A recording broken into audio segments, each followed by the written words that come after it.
Aujourd'hui, je me sens soulagé. C'est un Premier ministre fatigué mais soulagé qui a expliqué aux députés fédéraux les grandes lignes de l'accord qui donne de l'espoir à la Grèce.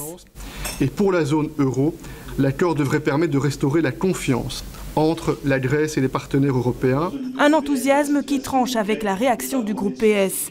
L'opposition socialiste parle d'une mise sous tutelle de la Grèce inacceptable. Ceux qui dirigent l'Europe aujourd'hui, autour de l'Allemagne, ont voulu punir la Grèce et le peuple grec, qui avait démocratiquement refusé l'austérité. Et malgré ça, on leur impose un remède de cheval. Et autant que je m'en souvienne, on n'a jamais vu, après une mutilation, un membre repoussé. Un constat qui fait bondir le groupe MR, plutôt fier de l'accord intervenu cette nuit. Tout le monde sait que ça a été extrêmement difficile à obtenir. Les intérêts des Européens sont préservés.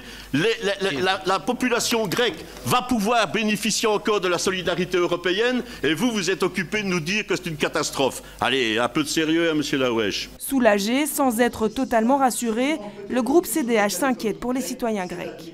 Aujourd'hui, c'est la Grèce parce que nous manquons d'une gouvernance économique et sociale pertinente sur la zone euro. Demain, ce sera peut-être, malheureusement, d'autres pays.